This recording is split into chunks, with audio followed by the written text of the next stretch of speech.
ಎಲ್ರಿಗೂ ನಮಸ್ಕಾರ. ಎಲ್ಲರೂ ಹೇಗಿದ್ದೀರಾ? ಎಲ್ಲರೂ ಚೆನ್ನಾಗಿದ್ದೀರಾ ಅನ್ಕೋತೀನಿ. ನಾವು ಕೂಡ ತುಂಬ ಚೆನ್ನಾಗಿದ್ದೀವಿ. And welcome back to my channel simple vlogs with Sukanya. Last video ನಾನು ಜೈಪುರಿಂದ ಹೊರಟಿದ್ದು ತೋರಿಸಿದ್ದೆ, ಅಯೋಧ್ಯೆಗೆ ಹೋಗ್ತಾ ಇದ್ದೀವಿ ಅಂತ. ಸೊ ಈ ವಿಡಿಯೋ ನಂದು ಅಯೋಧ್ಯೆಯಿಂದ ಇರುತ್ತೆ. ಸೊ ಅರ್ಲಿ ಮಾರ್ನಿಂಗ್ 4 o'clock ನಾವು ರೀಚ್ ಆದ್ವಿ. ತುಂಬ ಬಿಸಿಲಿರುತ್ತೆ ಅಂತ ಗೊತ್ತಿತ್ತು, ಆದರೆ ಅರ್ಲಿ ಮಾರ್ನಿಂಗ್ ಇಷ್ಟು ಚಳಿ ಇರುತ್ತೆ ಅಂತ ಖಂಡಿತ ಗೊತ್ತಿರಲಿಲ್ಲ. ಸೊ ನಾವು ಜರ್ಕಿನ್ಸು, ಸ್ವೆಟರ್ಸ್ ಏನಿತ್ತು ಎಲ್ಲ ಫುಲ್ ಪ್ಯಾಕ್ ಮಾಡಿ ಇಟ್ಬಿಟ್ಟಿದ್ವಿ. ಇಲ್ಲಿ ಚಳಿಗೆ ಆ ಕ್ಷಣ ನಮಗೆ ತೆಗಿಯೋಕ್ಕಾಗಲಿಲ್ಲ. ಹಾಗಾಗಿ ಟವಲ್ಸ್ ಏನಿದ್ವಲ್ಲ ಅದನ್ನೇ ಇಟ್ಕೊಂಡು ಕವರ್ ಮಾಡ್ಕೊಂಡು ಹೇಗೋ ಪ್ಯಾಚಪ್ ಮಾಡ್ಕೊಬಿಟ್ವಿ. ಸೊ ನಾವು ಅಲ್ಲೇ ಏನು ರೂಮ್ ಮೊದಲೇ ಬುಕ್ ಮಾಡಿರಲಿಲ್ಲ. ಆಟೋದವ್ರಿಗೆ ಕೇಳಿದ್ವಿ ನಾವು, ರೂಮ್ ಬೇಕು ನಮಗೆ ಅಂತ. ಹಾಗಾಗಿ ಅವ್ರು ಇಲ್ಲಿ ಕರ್ಕೊಬಂದರು. ಆ್ಯಕ್ಚುಲಿ ಇದಿನ್ನೂ ಕನ್ಸ್ಟ್ರಕ್ಷನ್ ಫುಲ್ ಆಗಿಲ್ಲ, ಬಟ್ ರೂಮ್ಸ್ ಎಲ್ಲ ಕ್ಲಿಯರ್ ಆಗಿದೆ, ಚೆನ್ನಾಗಿತ್ತು. 1 day ಸ್ಟೇಗೆ ಓಕೆ. ಹಾಗಾಗಿ ನೋಡಿ ನಾವು ಇಲ್ಲೇ ಸ್ಟೇ ಮಾಡೋದಕ್ಕೆ ಒಪ್ಕೊಂಡ್ವಿ. ರೂಮ್ ನೋಡ್ಬೋದು ನೀವು, ತುಂಬ ಚಿಕ್ಕದು. ಮಲಗೋದಕ್ಕೆ, ಲಗೇಜ್ ಇಡೋಕ್ಕೆ, ಫ್ರೆಶ್ ಅಪ್ ಆಗೋದಕ್ಕೆ ಅಷ್ಟೇ. ಓಡಾಡೋಕ್ಕೆ ಕೂಡ ಅಷ್ಟು ಜಾಗ ಇರಲ್ಲ, ಅಷ್ಟಿದೆ. ಬಟ್ ಹೋಗಿ ಕಂಫರ್ಟಬಲ್ ಆಗಿತ್ತು. ನಾವು ಓಕೆ ಅಂತೇಳಿ ಅಲ್ಲೇ ಸ್ಟೇ ಮಾಡಿದ್ವಿ. ಅರ್ಲಿ ಮಾರ್ನಿಂಗ್ ಬಂದಿದ್ದರಿಂದ 1-2 hours ನಾವು ನಿದ್ದೆ ಮಾಡಿ ಎದ್ಬಿಟ್ಟು ಫ್ರೆಶ್ ಆಗಿ ರೆಡಿ ಆದ್ವಿ. ಸೊ ಬಿಫೋರ್ ಡೇನೇ ಟ್ರೈನಲ್ಲಿ ಬರ್ಬೇಕಾದ್ರೆ ಬಿಸಿಲು ಓಡಾಡಿ ತುಂಬ ತಲೆನೋವು ಬಂದುಬಿಟ್ಟಿತ್ತು. ಹಾಗಾಗಿ ಎಣ್ಣೆ ಚೆನ್ನಾಗಿ ಹಚ್ಕೊಂಡು ಬಂದಿದ್ವಿ. ಸೊ ಬೆಳಿಗ್ಗೆನೇ ಎದ್ದು ಇಲ್ಲಿ ಬಿಸಿ ಬಿಸಿನೇ ತಲೆ ಸ್ನಾನ ಮಾಡಿದ್ಮೇಲೆ ಸ್ವಲ್ಪ ಸಮಾಧಾನ ಆಯಿತು. ಸೊ ಬೆಳಿಗ್ಗೆನೇ ಬೇಗ ದರ್ಶನಕ್ಕೆ ಹೋಗೋಣ ಅಂತ ಹೇಳ್ಬಿಟ್ಟು ರೆಡಿಯಾಗಿದ್ದೀವಿ. ಸೊ ಬನ್ನಿ ಹೋಗೋಣ. ಬಿಸಿಲು ನೋಡ್ಬೋದು ನೀವು ಎಷ್ಟಿದೆ ಅಂತ, ಕಣ್ಣು ಬಿಡೋದಕ್ಕೆ ಆಗ್ತಿಲ್ಲ. ಆಲ್ಮೋಸ್ಟ್ 8:30 ಅನಿಸುತ್ತೆ ಮಾರ್ನಿಂಗು. ಆವಾಗಲೇ ಇಷ್ಟು ಬಿಸಿಲು, ಮೇಲೆ ತುಂಬ ಸೆಕೆ. ಸರಿ ಅಂತ ರೆಡಿ ಆಗಿಬಿಟ್ಟು ನಾವು ಆಟೋದವ್ರಿಗೆ ಹೇಳಿದ್ವಿ, ಈ ಥರ ನಾವು ದೇವಸ್ಥಾನಕ್ಕೆ ಹೋಗಬೇಕು ಅಂತ. ಅವರಂದರು ಫಸ್ಟು ನೀವು ಡೈರೆಕ್ಟಾಗಿ ಅಲ್ಲಿ ಹೋಗೋದಕ್ಕಿಂತ ಮುಂಚೆ ಹನುಮಂತ ಗಡಿ ಅಂತ ಇದೆ, ಅಂದರೆ ಆಂಜನೇಯ ಸ್ವಾಮಿ ದೇವಸ್ಥಾನ, ಅಲ್ಲಿ ಹೋಗಿ ಅವ್ರ ದರ್ಶನ ಮಾಡ್ಕೊಂಡ್ಮೇಲೆ ನೀವು ರಾಮಪ್ಪ ಅವ್ರ ದರ್ಶನ ಮಾಡ್ಕೋಬೇಕು ಅಂತಂದರು. ಸರಿ ಅಲ್ಲಿಗೆ ಕರ್ಕೊಂಡೋಗಿ ಬಿಡಿ ಅಂತ ಅಂದ್ವಿ. ಅಲ್ಲಿ ಕರ್ಕೊಂಬಂದುಬಿಟ್ಟು ಇಲ್ಲಿಂದ ನಡ್ಕೊಂಡು ಹೋಗಿ ಅಂತೇಳ್ಬಿಟ್ಟು ರೂಟ್ ತೋರಿಸಿ ಅವ್ರು ಹೋದರು. ಸೊ ಅಷ್ಟರಲ್ಲಿ ಮಕ್ಕಳು ಹೊಟ್ಟೆ ಹಶ್ವಾಗ್ತಿದೆ ಅಂತ ಅಂದರು. ಸರಿ ಅಂತೇಳಿ ಟಿಫನ್ ತಿನ್ಸೋಣ ಅಂತ ಕೆಲವೊಂದು ಕಡೆ ಕೇಳಿದ್ವಿ. ಅಲ್ಲಿ ಆಲ್ರೆಡಿ ಊಟ ರೆಡಿ ಇದೆ, ಟಿಫನ್ ಇಲ್ಲ ಅಂತ ಅಂದರು. ಸೊ ಊಟ ಬೇಡ, ಟಿಫನ್ ಥರ ತಿನ್ನೋಣ ಅಂಥೇಳಿ ಹುಡ್ಕೊಂಡು ಬಂದ್ವಿ.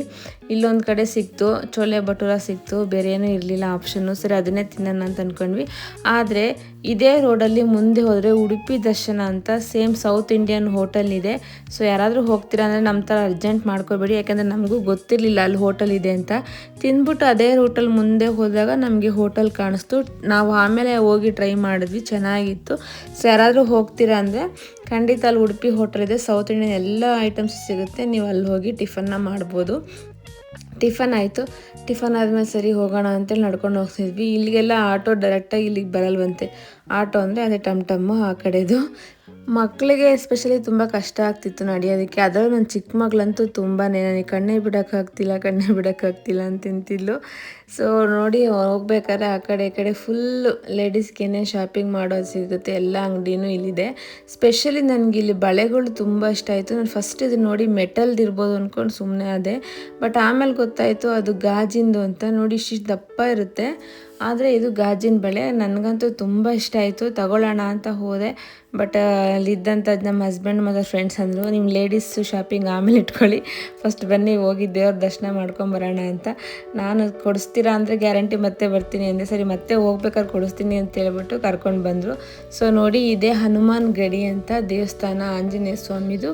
ಮೊದಲು ನೀವು ಇಲ್ಲಿ ಬಂದುಬಿಟ್ಟು ದರ್ಶನ ಮಾಡಿಕೊಂಡೆ ಆಮೇಲೆ ರಾಮಪ್ಪ ಅವ್ರ ದರ್ಶನ ಮಾಡ್ಕೋಬೇಕು. ಇಲ್ಲಿ ಪೂಜೆಗೆ ತೆಂಗಿನಕಾಯಿ, ಬಾಳೆಹಣ್ಣು ಆ ಥರ ಏನೂ ಯಾರೂ ತೊಗೊಂಡು ಹೋಗಲ್ಲ, ಯಾರೂ ಮಾರ್ತಾನೂ ಇಲ್ಲ. ಒಂದೇ ಒಂದು ಏನಂದರೆ ನೀವು ಹೂ ತೊಗೊಂಡು ಹೋಗ್ಬೋದು ಅಷ್ಟೇ. ಸರಿ ಅದನ್ನೇ ತೊಗೊಂಡು ಹೋಗೋಣ ಅಂಥೇಳಿ ನಾವು ತೊಗೋತಾ ಇದ್ವಿ. ಇಲ್ಲಿ ಏನೊಂದು ಕನ್ಫ್ಯೂಷನ್ ಆಯಿತು ಅಂದರೆ, ನಾನು ಫಸ್ಟ್ ಕೇಳಿದಾಗ 50 ರೂಪಾಯಿ ಅಂದರು, ಬಟ್ ನನ್ನ ಹಸ್ಬೆಂಡ್ 500 ರೂಪಾಯಿ ಅಂತ ಕನ್ಫ್ಯೂಸ್ ಮಾಡ್ಕೊಬಿಟ್ರು. ಇನ್ನೊಂದು ಸತಿ ಕೇಳಿ ಕನ್ಫರ್ಮ್ ಮಾಡಿಕೊಂಡು ಸರಿ ಒಂದು ಹಾರ 50 ರೂಪಾಯಿ ಅಂತೇಳಿ ತಗೊಂಡು ಹೊರಟ್ವಿ. ಇದು ಸ್ವಲ್ಪ ಸ್ಟೆಪ್ಸ್ ಹತ್ಕೊಂಡೇ ಹೋಗಬೇಕು, ಬಟ್ ತುಂಬ ಏನಿಲ್ಲ, ಒಂದು 5-10 ಮಿನಿಟ್ಸಲ್ಲಿ ನಾವು ಹತ್ಕೊಂಡು ಹೋಗ್ಬಿಟ್ವಿ.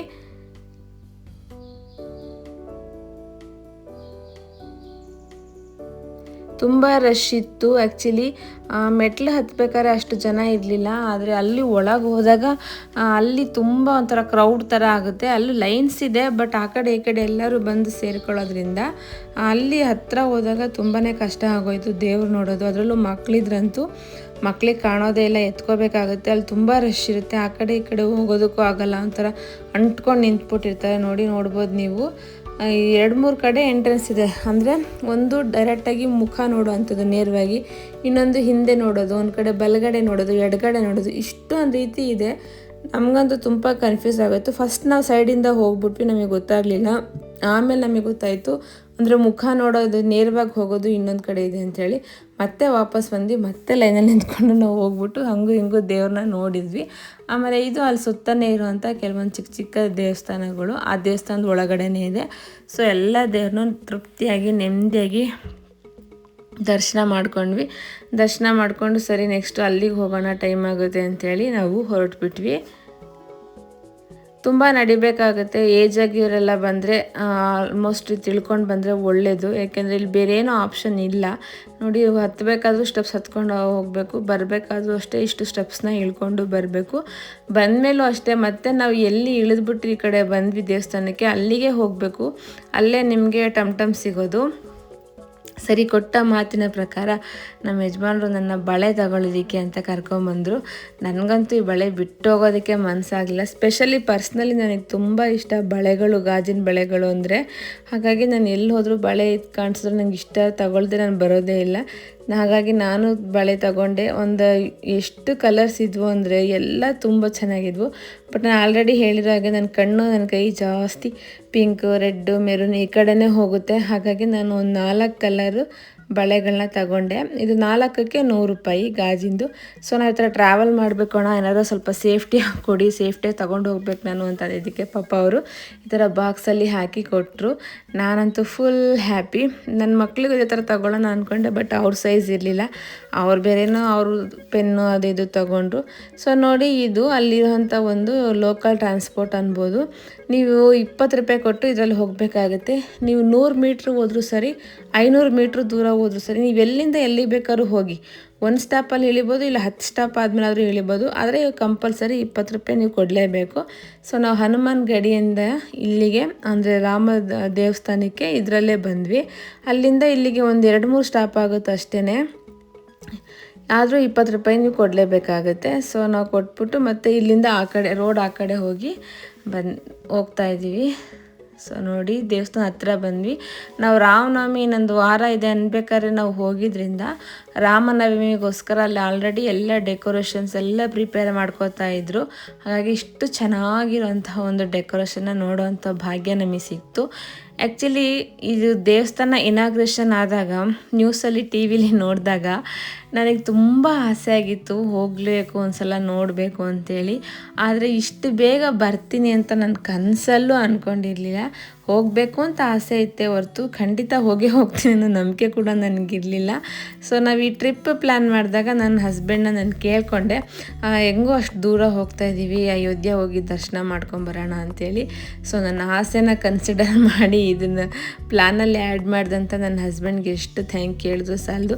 ಇನ್ನೊಂದು ಸೀಕ್ರೆಟ್ ಹೇಳ, ಯಾರಾದರೂ ಟ್ರಾವೆಲ್ ಮಾಡ್ತಾ ಇದ್ದೀರಾ ಡೆಲ್ಲಿಯಿಂದ ಅಂದರೆ, ಡೆಲ್ಲಿಯಿಂದ ಬೆಂಗಳೂರಿಗೆ ಏನು ಫ್ಲೈಟ್ ಚಾರ್ಜ್ ಇರುತ್ತೆ, ಅಯೋಧ್ಯೆಯಿಂದ ಬೆಂಗಳೂರಿಗೆ ಅದರಲ್ಲಿ ಆಫ್ ಚಾರ್ಜಲ್ಲಿ ನಿಮಗೆ ಫ್ಲೈಟ್ ಸಿಕ್ಬಿಡುತ್ತೆ.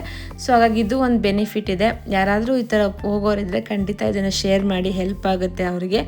ಸೊ ದೇವ್ರ ದರ್ಶನಕ್ಕೆ ಹೋಗ್ತಾ ಇದ್ದೀವಿ. ನೋಡ್ಬೋದು ನೀವು, ಇನ್ನೂ ಇಲ್ಲಿ ತುಂಬ ಕೆಲಸಗಳು ನಡೀತಾ ಇದೆ.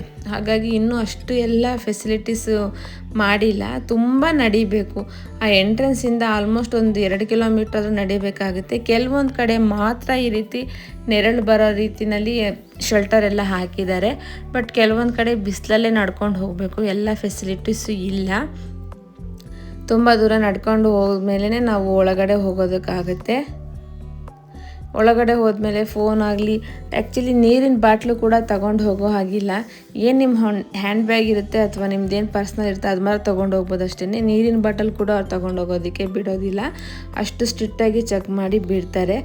ಸೊ ನಾವು ನಡ್ಕೊಂಡು ಹೋದ್ವಿ ಒಂದು 1/2 ಅವರ್ ಆಯಿತು. ಜನ ಏನು ಅಷ್ಟು ಇರಲಿಲ್ಲ, ಆರಾಮಾಗಿ ನಡ್ಕೊಂಡು ಮೂವ್ ಆಯಿತು. ಇಲ್ಲಿ ನೋಡಿ ಬ್ಯಾಗ್ ಎಲ್ಲ ಚೆಕ್ ಮಾಡಿಬಿಟ್ಟೇ ಒಳಗಡೆ ಬಿಡ್ತಾರೆ.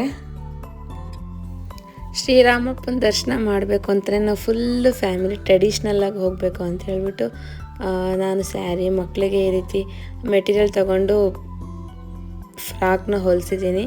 ಸೊ ನಾವೆಲ್ಲರೂ ಈ ಟ್ರೆಡಿಷ್ನಲ್ ಔಟ್ಫಿಟ್ಟಲ್ಲಿ ಹೇಗೆ ಕಾಣ್ತಾ ಇದ್ದೀವಿ ಅಂತ ತಿಳಿಸಿ. ಇಲ್ಲಿ ಚೆಕ್ ಮಾಡಿಬಿಟ್ಟು ಎಲ್ಲ ಕೈಯಲ್ಲಿ ಕೊಡ್ತಾರೆ, ಆದರೆ ಇಲ್ಲಿಂದ ಮುಂದಕ್ಕೆ ಇನ್ನೊಂದು ಚೆಕಿಂಗ್ ಇರುತ್ತೆ. ಅಲ್ಲಿ ಹೋದಾಗ ಇವೆಲ್ಲ ಐಟಮ್ಸ್ನು ತಗೊಬಿಡ್ತಾರೆ. ಸೊ ನಾನು ಇಲ್ಲಿ ಬಂದ ತಕ್ಷಣ ಈ ರೀತಿ ಕಾಣಿಸಿದ್ದು ನೋಡಿ ನಾವು ಬಂದೇ ಬಿಟ್ವಿ ದೇವಸ್ಥಾನದ ಹತ್ರ ಅಂತ ತುಂಬ ಖುಷಿಯಾಗ್ಬಿಟ್ಟೆ. ಆದರೆ ಇಲ್ಲ, ಇಲ್ಲಿಂದನೂ ಇನ್ನೂ ನೀವು ತುಂಬ ನಡಿಬೇಕಾಗುತ್ತೆ. ಸೊ ನೋಡಿ ಎಷ್ಟು ಬಿಸಿಲಿದೆ ಅಂತ. ಸೊ ಇಲ್ಲೂ ನಡ್ಕೊಂಡು ಹೋಗೋದಕ್ಕೆ ಏನಾದ್ರು ಫೆಸಿಲಿಟಿ ಮಾಡಿದರೆ ತುಂಬ ಚೆನ್ನಾಗಿರೋದು. ಸ್ಪೆಷಲಿ ಮಕ್ಕಳಿಗೆ ಮತ್ತು ವಯಸ್ಸಾದವ್ರಿಗೆ ತುಂಬ ಹೆಲ್ಪ್ ಆಗುತ್ತೆ, ಯಾಕೆಂದರೆ ಅಲ್ಲಿ ಅಷ್ಟು ಬಿಸಿಲಿರುತ್ತೆ. ಓಕೆ, ನೋಡೋಣ ಇನ್ನು ಮುಂದಕ್ಕೆ ಏನೇನು ಡೆವಲಪ್ ಮಾಡ್ತಾರೆ ಅಂತ ಹೇಳ್ಬಿಟ್ಟು.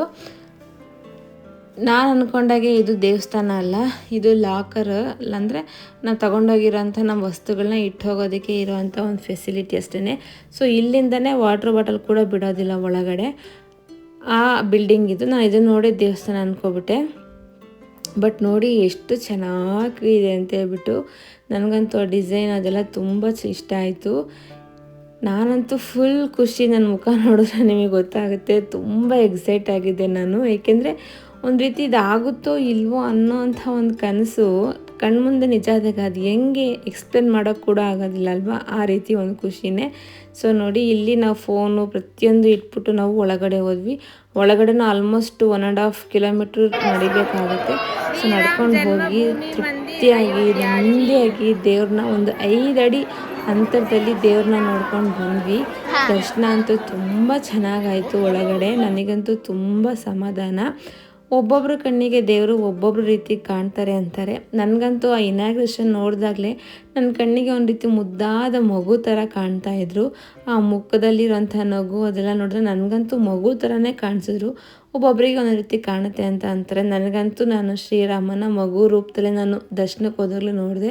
ತುಂಬ ಮನಸ್ಸು ತುಂಬಿ ಬರುತ್ತೆ ಅಂತಾರಲ್ಲ, ಆ ರೀತಿ ಆಯಿತು. ಸೊ ತೃಪ್ತಿಯಾಗಿ ದೇವ್ರು ನೋಡ್ಕೊಂಡು ಆಚೆ ಬಂದ್ವಿ. ಆಚೆ ಬಂದಮೇಲೆ ಇಲ್ಲಿ ಪ್ರಸಾದ ಕೊಡುವಂಥ ಪ್ಲೇಸ್ ಇದು.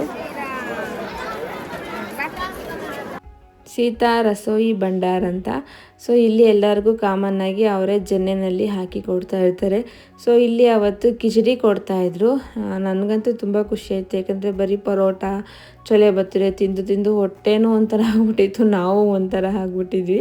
ಸರಿ ಇದಾರು ಟೇಸ್ಟ್ ಮಾಡೋಣ ಅಂತ ಹೇಳ್ಬಿಟ್ಟು ಬಂದೆ. ಬಟ್ ಟೇಸ್ಟ್ ತುಂಬ ಚೆನ್ನಾಗಿತ್ತು, ಸೇಮ್ ನಮ್ಮ ಕಡೆ ಇರೋ ಥರ ಚೆನ್ನಾಗಿತ್ತು. ಉಪ್ಪು ಖಾರ ಎಲ್ಲ ನನಗಂತೂ ತುಂಬ ಇಷ್ಟ ಆಯಿತು. ಒಂದು ರೀತಿ ಎಷ್ಟೋ ದಿನ ಆದಮೇಲೆ ಊಟ ಮಾಡೋ ಫೀಲಿಂಗ್ ಬರುತ್ತಲ್ಲ, ಆ ಥರ ಬಂತು. ಮಕ್ಳಿಗೂ ಅಷ್ಟೇ ತುಂಬ ಇಷ್ಟ ಆಯಿತು. ಹಾಗಾಗಿ ನಾವು ಒಂದು ಕಡೆ ನೆಮ್ಮದಿಯಾಗಿ ಕೂತ್ಕೊಂಡು, ತುಂಬ ಬಿಸಿ ಬಿಸಿ ಕೊಡ್ತಾಯಿದ್ರು ಮಾಡಿ. ಹಾಗಾಗಿ ಒಂದು ಕಡೆ ಕೂತ್ಕೊಂಡು ನಾವು ಆರಾಮಾಗಿ ತಿಂದ್ವಿ. ತಿಂದಮೇಲೆ ಸ್ವಲ್ಪ ಸಮಾಧಾನ ಆಯಿತು ಹೊಟ್ಟೆಗೂ ಮನಸ್ಸಿಗೂ. ದೇವ್ರ ದರ್ಶನಕ್ಕೆ ಹೋಗೋರು ನೀವು ಮೊದಲೇ ಪ್ರಿಪೇರಾಗಿ ಬರಬೇಕು, ಯಾಕೆಂದರೆ ತುಂಬ ನಡೆಯೋದಿರುತ್ತೆ. ಸೊ ಅದೆಲ್ಲ ನೀವು ಯಾರನ್ನ ವಯಸ್ಸಾದವರು ಮಕ್ಕಳನ್ನ ಕರ್ಕೊಬರ್ತೀರ ಅಂದರೆ ಇದೆಲ್ಲ ಯೋಚನೆ ಮಾಡಿ ಕರ್ಕೊಂಡು ಬನ್ನಿ. ಸೊ ಆಚೆ ಬಂದ್ವಿ. ಮಕ್ಕಳು ಬಿಸಿಲಿಗೆ ಐಸ್ ಕ್ರೀಮ್ ಬೇಕು ಅಂದರು, ಕೊಡಿಸ್ಕೊಂಡು ಈಗ ನಾವು ನೆಕ್ಸ್ಟ್ ಹೋಗ್ತಾ ಇರೋದು ನದಿ ಹತ್ರ ನಯಾ ಘಾಟ್ ಅಂತ ಹೇಳ್ಬಿಟ್ಟು. ಸೊ ನೋಡಿ ಇದೊಂದು ವೀಣೆದು ಎಷ್ಟು ಚೆನ್ನಾಗಿ ಮಾಡಿದ್ದಾರೆ, ನಂಗೆ ತುಂಬ ಇಷ್ಟ ಆಯಿತು. ನಯಾ ಘಾಟ್ ಅಂತ ಇದ್ರ ಹೆಸರು. ಅಂದರೆ ಇಲ್ಲಿ ಹರಿಯುವಂಥ ನದಿ ಹೆಸರು ಸರಯೂ ನದಿ ಅಂತ. ನಮ್ಮ ಜೊತೆ ಬಂದಿದ್ದು 2 ಫ್ಯಾಮಿಲಿ ಬರಲಿಲ್ಲ. ಅಯ್ಯೋ ಇಷ್ಟು ಬಿಸಿಲಲ್ಲಿ ನಾವು ಬರಲ್ಲ, ನೀವು ಹೋಗಿ ಅಂತ ಅಂದ್ಬಿಟ್ರು. ನಾವು ಸರಿ ನೋಡಲೇಬೇಕು ಅಂತೇಳಿ ಬಂದ್ವಿ. ಇದು ಏನು ವಿಶೇಷ ಅಂದರೆ ರಾಮ ಅವರು ಮೊದಲು ವನವಾಸಕ್ಕೆ ಹೋಗಿದ್ದು ಇಲ್ಲಿಂದನೇ ದೋಣಿನಲ್ಲಿ ಅಂತಾರೆ. ಮತ್ತು ಲಕ್ಷ್ಮಣ, ಊರ್ಮಿಳ ಮತ್ತು ರಾಮ ಅವರು 3 ಜನನು ಇದೇ ನದಿನಲ್ಲಿ ಮುಳುಗಿ ಪ್ರಾಣತ್ಯಾಗ ಮಾಡಿ ಅವರು ರಾಮ ಅವತಾರ ಎತ್ತಿದ್ರಲ್ಲ ಅದನ್ನು ಅಂತ್ಯ ಮಾಡಿ ವಿಷ್ಣು ರೂಪ ತಾಳಿ ಆಚೆ ಬಂದು ಅವರು ಹನುಮಂತ ಅವರಿಗೆ ಮುಂದೆ ನೀನು ನೋಡ್ಕೋ ಜನಗಳನ್ನ ಅಂಥೇಳಿ ಹೇಳ್ಬಿಟ್ಟು ಹೋದ್ರು ಅನ್ನೋದು ಹಿಸ್ಟ್ರಿ. ಸೊ ಹಾಗಾಗಿ ನಾವು ಈ ನದಿಯನ್ನು ನೋಡೋದಕ್ಕೆ ಬಂದ್ವಿ. ಎಂಥ ಪುಣ್ಯ ನದಿ ಅಲ್ವಾ. ಸೊ ಹಾಗಾಗಿ ನಾವು ತಲೆ ಮೇಲೆ ನೀರು ಹಾಕ್ಕೊಂಡು ನಮಸ್ಕಾರ ಮಾಡ್ಕೊಂಡು ಬಂದ್ವಿ. ಎಲ್ಲರೂ ಸ್ನಾನ ಮಾಡ್ತಿದ್ರು, ಬಟ್ ನಮಗೆ ಗೊತ್ತಿರಲಿಲ್ಲ ಸ್ನಾನನೂ ಮಾಡ್ಬೋದು. ಗೊತ್ತಿದ್ದರೆ ಬೆಳಿಗ್ಗೆನೇ ಬರ್ಬೋದಾಗಿತ್ತು ನಾವು. ಸೊ ನಮಗೆ ಗೊತ್ತಿಲ್ಲದೆ ಇರೋದ್ರಿಂದ ಬಂದ್ಬಿಟ್ಟು ನಾವು ತಲೆ ಮೇಲೆ ನೀರು ಹಾಕ್ಕೊಂಡು ನಮಸ್ಕಾರ ಮಾಡಿಕೊಂಡು ಹೊರಟ್ಬಿಟ್ವಿ. ಇಲ್ಲಿ ನಾವು ಶ್ರೀರಾಮ ಅನ್ನೋದನ್ನು ನಾವು ಹಾಕಿಸ್ಕೊಂಡ್ವಿ. ಬೆಳಿಗ್ಗೆಯಿಂದ ನಮಗೆಲ್ಲೂ ಅಲ್ಲಿ ಸಿಕ್ಕಿರಲಿಲ್ಲ. ಸೊ ಇಲ್ಲಿ ನಾವು ಬೊಟ್ಟನ್ನು ಹಾಕಿಸ್ಕೊಂಡ್ವಿ.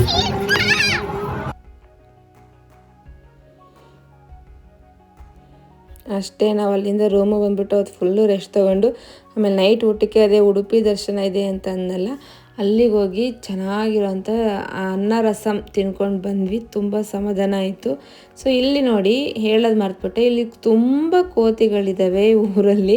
ಅಂದರೆ ರಾಮಪ್ಪ ಎಲ್ಲಿರ್ತಾರೋ ಹನುಮಪ್ಪ ಅಲ್ಲೇ ಅನ್ನೋ ರೀತಿಯಲ್ಲಿ ಇಲ್ಲಿ ಮನೆಗೆ ಎಷ್ಟಿದೆಯೋ ಒಂದು ಮನೆಗೆ ಒಂದು 10 ಅನ್ನೋ ಲೆಕ್ಕ ನೀವು ತಗೋಬೋದು. ಅಷ್ಟು ಕೋತಿಗಳಿದ್ದಾವೆ, ಎಲ್ಲೋದ್ರೂ ನಿಮಗೆ ಸಿಗ್ತವೆ. ಆಮೇಲೆ ಅಲ್ಲಿ ಕೋತಿಗೂ ಇಲ್ಲಿ ಕೋತಿಗೆ ಏನು ಡಿಫ್ರೆನ್ಸ್ ಅಂದರೆ ಇಲ್ಲಿ ಬಾಲ ತುಂಬ ಉದ್ದ ಇರುತ್ತೆ, ಅಲ್ಲಿರೋ ಕೋತಿಗಳಿಗೆ ಇಷ್ಟೇ ಉದ್ದ ಇರುತ್ತೆ. ಸೊ ನಮಗೆ ಫ್ಲೈಟ್ ಇತ್ತು 10 ಗಂಟೆಗೆ. ಸೊ ಹಾಗಾಗಿ ನಾವು ಆರಾಮಾಗಿ ಎದ್ದು ಟಿಫನ್ ಮುಗಿಸ್ಕೊಂಡು ನಾವು ಬಂದ್ವಿ. ಸೊ ಟಮ್ ಏನಿರುತ್ತೆ ಅದು ಫುಲ್ ಎಂಟ್ರಿ ಒಳಗೋರ್ಗೂ ಬಿಡಲ್ಲ, ಬೇರೆ ಈ ರೀತಿ ಕಾರು ಅವೆಲ್ಲ ಬಿಡ್ತಾರೆ. ಸೊ ನಾವು ಹಾಗಾಗಿ ಅಲ್ಲಿ ಇಳಿದ್ಬಿಟ್ಟು ಬಂದ್ವಿ.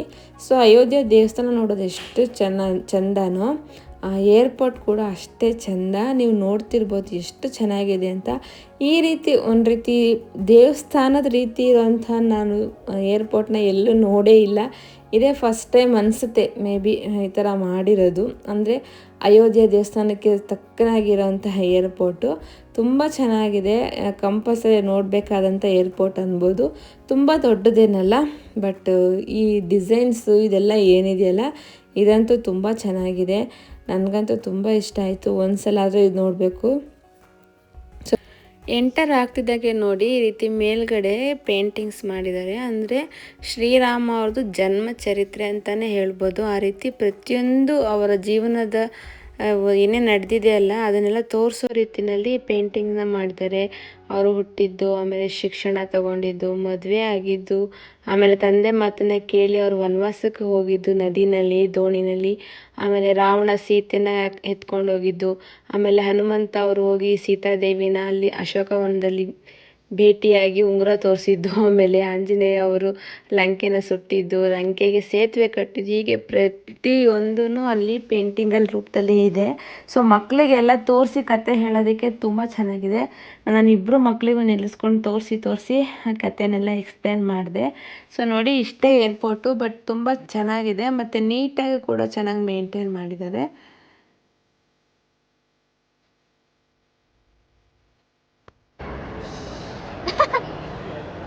ಪ್ರತಿಯೊಬ್ಬರ ಜೀವನದಲ್ಲಿ ಕೆಲವೊಂದು ತುಂಬ ಸುಂದರವಾದ ಕ್ಷಣಗಳಿರ್ತವೆ. ಅದು ನಾವಿರೋವರೆಗೂ ನಮ್ಮ ನೆನಪಲ್ಲಿ ಹಚ್ಚ ಹಸಿರಾಗಿರುತ್ತೆ ಅಂತಾರಲ್ಲ, ಆ ರೀತಿ ನನ್ನ ಜೀವನ ತುಂಬ ಸುಂದರವಾದ ಕ್ಷಣಗಳು ಅಂದರೆ ಈ ಟ್ರಿಪ್ಪು. ಏಕೆಂದರೆ ಯಾವುದೇ ಮಿಡಲ್ ಕ್ಲಾಸಲ್ಲಿ ಹುಟ್ಟಿರೋಂಥ ಒಬ್ಬರಿಗೆ ಆಸೆ ಇರುತ್ತೆ ಈ ರೀತಿ ಫ್ಲೈಟಲ್ಲಿ ಹೋಗೋದಾಗಿರ್ಬೋದು, ಈ ರೀತಿ ದೂರದಲ್ಲಿರುವಂಥ ಯಾವುದೋ ಒಂದು ಅವ್ರ ಫೇವ್ರೆಟ್ನ ಪ್ಲೇಸ್ ನೋಡೋದಾಗಿರ್ಬೋದು. ಪ್ರತಿಯೊಂದು ಅಷ್ಟೇ, ನನಗೂ ಅಷ್ಟೇ. ಹಾಗೆ ಕಾಶ್ಮೀರ ಅನ್ನೋದು ತುಂಬ ನನ್ನ ಡ್ರೀಮ್ ಲ್ಯಾಂಡ್ ಅನ್ನೋ ರೀತಿಯಲ್ಲಿತ್ತು ಅದು. ಆಮೇಲೆ ಈ ಅಯೋಧ್ಯ ದೇವಸ್ಥಾನ ನೋಡೋದು ಇವೆಲ್ಲ ತುಂಬ ಜೀವನದ ದೊಡ್ಡ ಕನಸು ಅಂತಲೇ ಅನ್ಬೋದು. ಆದರೆ ಈ ಕನಸನ್ನೆಲ್ಲ ನೆರವೇರಿಸಿದಂಥ ನನ್ನ ಹಸ್ಬೆಂಡ್ಗೆ ತುಂಬ ಥ್ಯಾಂಕ್ಸು.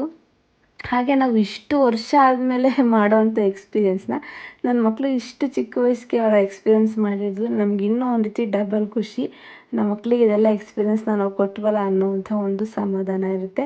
ಸೊ ನಾವು ರಿಟರ್ನು ಆಕಾಶ್ ಏರಲ್ಲಿ ನಾವು ಟಿಕೆಟ್ನ ಬುಕ್ ಮಾಡ್ಕೊಂಡಿದ್ವಿ. ಇಲ್ಲಿ ಸರ್ವಿಸು ಕೂಡ ತುಂಬ ಚೆನ್ನಾಗಿತ್ತು, ಸ್ಪೆಷಲಿ ಫುಡ್ ತುಂಬ ಚೆನ್ನಾಗಿತ್ತು. ಇಲ್ಲಿ ಫುಡ್ಡು ಚೇಂಜ್ ಮಾಡ್ಕೊಳ್ಳೋಂಥ ಆಪ್ಷನ್ ಇತ್ತು ಟಿಕೆಟ್ ಬುಕ್ ಮಾಡಿದಾಗಲೇ. ಹಾಗಾಗಿ ನಾವು ಸ್ಯಾಂಡ್ವಿಚ್ ಬೇಡ ಅಂಥೇಳಿ ನಾನು ಹಸ್ಬೆಂಡು ವೆಜಿಟೇಬಲ್ ಪಲಾವ್ ತೊಗೊಂಡ್ವಿ. ನನ್ನ ಮಕ್ಕಳಿಬ್ರು ನೂಡಲ್ಸ್ ಬೇಕು ಅಂದರು, ಹಾಗಾಗಿ ಅವ್ರಿಗೆ ನೂಡಲ್ಸ್ನೇ ತೊಗೊಂಡಿದ್ವಿ. But food wise taste wise ತುಂಬ ಚೆನ್ನಾಗಿತ್ತು, ನನಗೆ ತುಂಬ ಇಷ್ಟ ಆಯಿತು. ಸೊ ಫುಡ್ಡು ತಿಂದ್ಬಿಟ್ಟು ಜರ್ನಿ ಕಂಟಿನ್ಯೂ ಆಯಿತು. ನಾವು ಮಧ್ಯಾಹ್ನಕ್ಕೆಲ್ಲ ನಮ್ಮ ತವರೂರಾದಂಥ ಬೆಂಗಳೂರಿಗೆ ಬಂದು ಲ್ಯಾಂಡ್ ಆದ್ವಿ. ಸೊ 10 ದಿನ ಹೇಗೆ ಹೋಯಿತು ಅನ್ನೋದೇ ಗೊತ್ತೇ ಆಗಲಿಲ್ಲ ನಿಜವಾಗ್ಲೂ. ಎಲ್ಲಿ ತುಂಬ ಹುಷಾರು ತಪ್ಪಿಬಿಡ್ತೀವೋ, ಏನಾಗುತ್ತೋ ಏನೋ, ಇದೆಲ್ಲ ಆಲ್ಮೋಸ್ಟ್ ಎಲ್ಲ ಕನ್ಫ್ಯೂಷನ್ಸಲ್ಲಿ ಎಲ್ಲ ಮೆಡಿಸನ್ ತೊಗೊಂಡು ಪ್ರಿಪೇರಾಗಿ ಹೋಗಿದ್ವಿ. ಅಂದರೆ ಮನಸ್ಸು ತುಂಬ ಖುಷಿಯಾಗಿದ್ದರೆ ಏನೂ ಗೊತ್ತಾಗಲ್ಲ ಅಂತ ನೋಡಿ, ಆ ರೀತಿ ಅನಿಸುತ್ತೆ. ಹಾಗಾಗಿ ನಮಗೆಲ್ಲೂ ಏನೂ ತೊಂದರೆ ಆಗಲಿಲ್ಲ. ಆರಾಮಾಗಿ ಹೋಗಿ ಆರಾಮಾಗಿ ಎಲ್ಲ ನೋಡ್ಕೊಂಡು ಚೆನ್ನಾಗಿ ಬಂದ್ವಿ. ಸೊ ನಮ್ಮ ಟ್ರಿಪ್ನ ಇಷ್ಟು ಆರಾಮಾಗಿ ಹೋಗಿ ಬರೋ ಹಾಗೆ ಮಾಡಿದಂಥ ದೇವರಿಗೆ ಎಷ್ಟು ಥ್ಯಾಂಕ್ ಹೇಳಿದ್ರು ಸಾಲದು. ಫ್ರೆಂಡ್ಸ್, ಈ ವ್ಲಾಗ್ ಒಂದಿಗೆ ನಮ್ಮ ಟ್ರಿಪ್ ವ್ಲಾಗ್ ಕೂಡ ಎಂಡ್ ಆಗುತ್ತೆ. ಸೊ ನಿಮಗೆಲ್ಲ ಇಷ್ಟ ಆಗಿದೆ ಅನ್ಕೋತೀನಿ. ಇಷ್ಟ ಆಗಿದೆ ಪ್ಲೀಸ್ ಲೈಕ್ ಮಾಡೋದ್ರ ಮೂಲಕ ನಿಮ್ಮ ಇಷ್ಟನ ತೋರಿಸಿ. ಹೇಗೆ ಅನ್ನಿಸ್ತು ಅಂತ ಕಮೆಂಟ್ ಮಾಡಿ. ಹಾಗೆ ಯಾರಾದರೂ ಟ್ರಿಪ್ ಪ್ಲ್ಯಾನ್ ಮಾಡೋರಿದ್ದರೆ ಈ ವಿಡಿಯೋನ ಶೇರ್ ಮಾಡಿ, ಅವ್ರಿಗೆ ಹೆಲ್ಪ್ ಆಗುತ್ತೆ ಅನ್ಕೋತೀನಿ. ಸಬ್ಸ್ಕ್ರೈಬ್ ಮಾಡ್ದೆ ನೋಡ್ತಾ ಇದ್ದರೆ ಪ್ಲೀಸ್ ಸಬ್ಸ್ಕ್ರೈಬ್ ಮಾಡ್ಕೊಂಡು ಸಪೋರ್ಟ್ ಮಾಡಿ ಅಂತ ಕೇಳ್ಕೊತಾ, ಇನ್ನೂ ಒಳ್ಳೊಳ್ಳೆ ವಿಡಿಯೋಗಳತ್ತೆ ನಿಮ್ಮನ್ನು ಮೀಟ್ ಮಾಡೋದಕ್ಕೆ ಬರ್ತೀನಿ. ಸೊ ಸಿಗೋಣ ಮುಂದಿನ ವಿಡಿಯೋದಲ್ಲಿ. Thank you so much for watching. Take care, bye.